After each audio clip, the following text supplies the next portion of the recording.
Bună seara! Bine ai venit la Totul pentru Dinamo. Bine v-am regăsit. Și îți mulțumim, Florentin. Ai venit de pe drum, acum cred că ai ajuns acasă, ai pus totul jos și ai intrat la noi. Îți mulțumim din suflet, un efort. Am lăsat bagaje, am să intru. Hai, vin cu o cafea la tine? Să știi că nu-i corect, Florentin, că ai plecat și m-ai lăsat aici. Adică tu ai plecat, te-ai dus la București, eu am rămas aici să fac emisiunea de aici. Da, eu sunt la Brăila, acum sunt acasă. Am înțeles. Da. Aveți o pauză acum, bine. Vreau să te anunț că echipa ta din Brăila, din nefericire, a pierdut finala turneului. Au pierdut la penaltiuri în fața celor de la Călăraș. Da. Oricum o echipă bună a Brăilei. Și mi-au promis că or să câștige turneul, dar uite că na, ca la fotbal. Asta este. Au fost foarte aproape. Călărașul cu un portar mai bun la penaltiuri.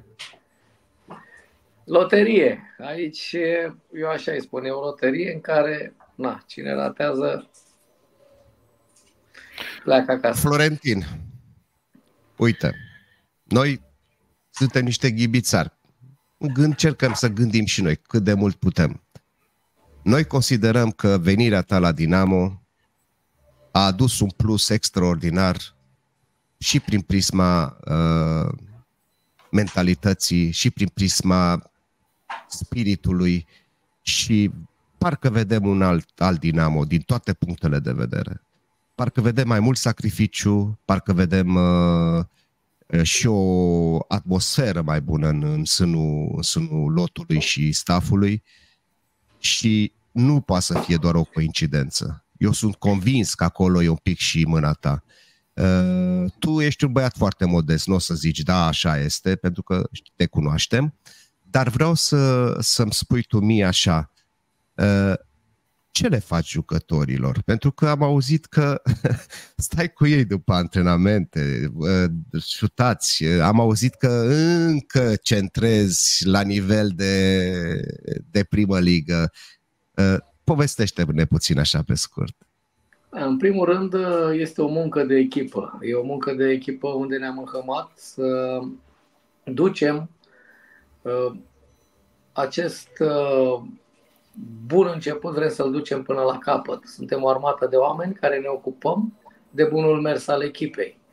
Da, într-adevăr, mă bucur foarte tare că sunt printre ei, îi ajut cu tot ceea ce pot mai mult, cu sfaturi, cu idei, cu tot ce înseamnă Dinamo, cu istorie, rămân cu ei după antrenamente, de foarte multe ori și în timpul antrenamentului stau și discut, pentru că sunt momente pe care eu le văd, le-am mai văzut și le-am simțit atâția ani de zile pe pielea mea și mi se pare normal să le împărtășesc cu toți jucătorii pe care îi antrenez. Asta fac încă de la început, de când am început antrenoratul, încerc să mă fac util și să-mi învăț toți jucătorii pe care îi antrenez, să-mi învăț cu toate lucrurile bune pe care eu le-am învățat cât am jucat. Da, Florentin, obosit, știm că ai fost și la Brănești astăzi. Am avut o zi mare încărcătură. Mai specială, e oboseala.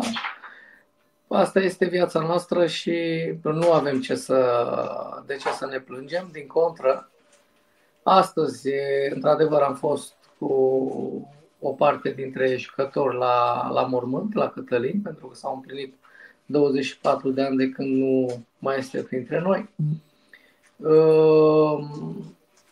Am fost cu toții, tot stafful, domnul Nicolescu, o parte din jucători. După aceea am mers la un turneu unde s-a organizat la Călăraș. Este un lucru pe care îl facem aproape în fiecare zi. Da? A fost la mormânt, la Cătălin, unde am întâlnit și pe Cristi și pe Cătălin Junior.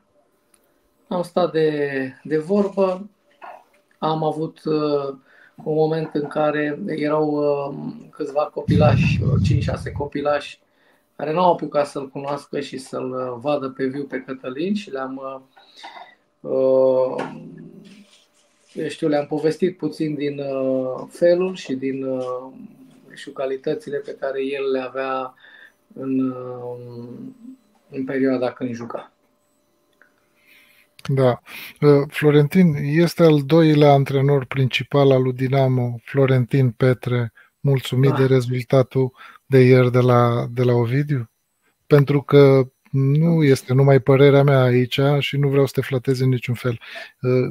Încerc să fiu obiectiv și eu cred că venirea ta și foarte multă lume, cum a spus și Ioan, venirea ta la Dinamo este esențială în ceea ce înseamnă ridicarea ștachetei la Dinamo. Sunteți mulțumiți după rezultatul de ieri? Într-un fel, suntem mulțumiți de toate rezultatele pe care le-am avut până acum, de locul din clasament, dar știu că puteam și meritam mult mai mult. Adică au fost momente când am pierdut niște puncte pe un joc bun, pe o atitudine bună a băieților, dar în ultima perioadă, ținând cont și de problemele medicale pe care le-am avut la echipă, au cântărit foarte mult. Absența unor jucători importanți. S-a văzut lucrul ăsta. Chiar dacă meritam mai mult de la meciul de aseară, să nu uităm că am întâlnit o echipă foarte bună, o echipă cu un lot de jucători tânări, cu un ritm de joc foarte, foarte ridicat.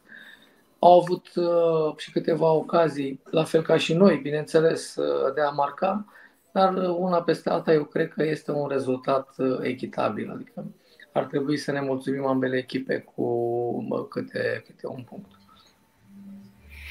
Aș dori să te întreb, Florentin, crezi că a fost așa un moment critic pentru noi faptul că nu am fost pregătiți cu schimbarea acolo la Cârjan și practic noi primim golul jucând în 10 oameni? Crezi că s-ar fi putut trage de timp mai mult?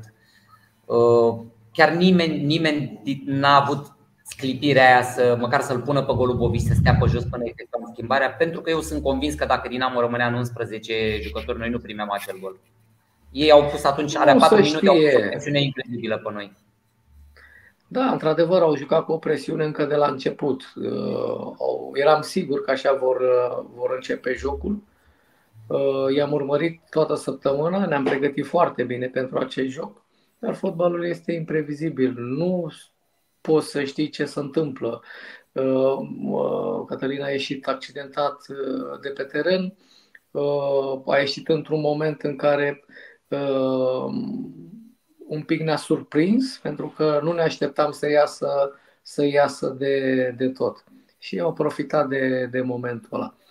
Dar nu ai ce să faci. În momente ca astea sunt momente destul de greu de gestionat. Îți trebuie o sclipire de moment, cum de fapt am și avut-o, dar numai nouă ni se putea întâmpla să luăm gol în 10, pentru că am luat un gol destul de ușor din punctul meu de vedere și puteam să-l evităm. Dar asta este, nu avem ce să facem, acum mai putem să dăm timpul înapoi. Da, ceva în legătură cu accidentarea lui Cârjan, ceva deranjant, ceva care ar putea fi critic și ne întreba un urmăritor și despre Josh și Boateng. Am dorit direct de la sursă de la tine să știm dacă sunt ok și ne putem baza în perspectiva meciului cu FCSB pe care îl așteptăm cu toții cu mare, mare nerăbdare și cu mare dorință de victorie. Da, sunt informații îmbucurătoare din punctul ăsta de vedere, pentru că atât Opruț cât și, de fapt, Opruț este bine, pentru că a fost suspendat. Din ce am înțeles, vor începe programul cu echipa. Mai așteptăm încă un test final din partea lui Boateng și a lui Abdallah și vedem abia de săptămâna viitoare pe cine ne putem baza 100% pentru meciul cu FCSB, pentru că vă spun de acum, oricine va juca va intra în primul 11 plus celelalte schimbări vor juca să câștigă meciul. Pentru că asta este mentalitatea și dorința noastră extraordinar de mare să batem FCSB-ul. Cât timp aveți pauză, Florentin? Poftim? Cât timp aveți pauză? Adică liber, cât timp? Ne vedem marți, avem antrenament, ne pregătim că abia peste 2 săptămâni jucăm meci cu FCSB. Cătălin Cârjan, respectiv Homau, sunt și pentru ei informații îmbucurătoare? Da, Cătălin, din ce am înțeles, luni merge să facă remeneu, dar atâta timp cât a simțit o problemă acolo, nu-l vom forța și cu siguranță, adică sper nu toată inima că și la echipa națională același lucru se va întâmpla. Probabil că va merge, va face prezența și va urma un tratament de recuperare să-l avem bun la meciul cu FCSB. Se pregătesc ceva amicale? Vom juca un meci amical la sfârșitul săptămânii, că asta este obiectivul. Mai toate echipele joacă un meci amical când se întrerupe campionatul pentru echipa națională. Știi ceva de vreun transfer care ar putea să vină? Nu, deocamdată nu știu nimic. Probabil că în zilele următoare, dacă se va realiza ceva, dacă nu, mergem în continuare cu ce avem și vom lupta până la capăt să ne menținem în forma asta bună. Florentin, îți mulțumesc din suflet. Am spus că nu o să te țin mai mult de 10 minute, s-au făcut 11. Știu că ești obosit, se vede. Îți doresc o noapte liniștită. Bine, nu, sunt ok, sunt în regulă, nu trebuie să... Da, am avut și alte momente, dar astăzi e o zi mai specială și asta m-a încărcat foarte, foarte tare. La fel suntem și noi. La fel, ne-a citat un monolog Marius Văduva la început și ne-a pus pe butuci pe toți.